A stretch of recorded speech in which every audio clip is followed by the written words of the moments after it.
আর পিতা মাতার অসন্তুষ্টিতে আল্লাহ অসন্তুষ্ট। 5 ওয়াক্ত সালাত আদায় করলে 50 ওয়াক্ত সালাতের সমান সওয়াব পাওয়া যায়। 6 ব্যক্তি এবং শিরক ও কুফরের মাঝখানে সালাত ছেড়ে দেওয়াই হচ্ছে ব্যবধান। 7 কিয়ামতের দিন বান্দার কাজসমূহের মধ্যে সর্বপ্রথম সালাতের হিসাব নেওয়া হবে। 8 যে ব্যক্তি ফরজ ও আসরের নামাজ আদায় করবে সে জান্নাতে যাবে।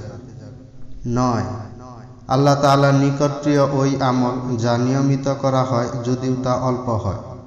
10 যে ব্যক্তি পুরুষ পায়ের টাকনুর নিচে কাপড় ঝুলিয়ে পড়বে সে জাহান্নামী। 11 কালিজিরায় মৃত্যু ছাড়া আর সকল রোগের চিকিৎসা রয়েছে। 12 নবী করিম সাল্লাল্লাহু আলাইহি ওয়াসাল্লাম মিষ্টি ও মধু খুব ভালোবাসতেন। 13 যারা আমল